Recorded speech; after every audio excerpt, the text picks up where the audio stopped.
গণ অভ্যুত্থানে নেতৃত্ব দেয়া বৈষম্য বিরোধী ছাত্র আন্দোলনের একাংশের মাধ্যমে আত্মপ্রকাশ ঘটতে যাচ্ছে নতুন ছাত্র সংগঠনের।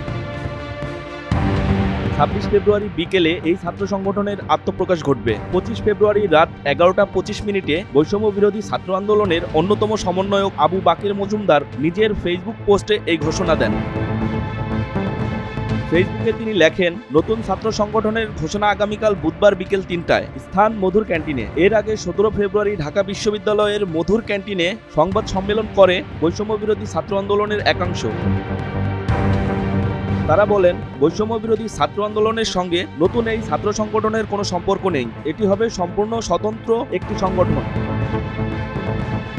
সারা দেশে শিক্ষার্থীদের মতামত নিয়ে জনমত জরিপ ও সদস্য সংগ্রহ করা হবে। অনলাইনের পাশাপাশি অফলাইনেও ঢাকা বিশ্ববিদ্যালয় সহ বিভিন্ন সরকারি বেসরকারি বিশ্ববিদ্যালয় এবং কলেজ, স্কুল ও মাদ্রাসায় এই প্রচারণা চালানো হবে। স্টুডেন্টস ফার্স্ট, বাংলাদেশ ফার্স্ট নীতিতে ছাত্র সংগঠনের স্বার্থকে বাস্তবায়নের প্রয়াসই হবে এই ছাত্র সংগঠনের মূল মন্ত্র।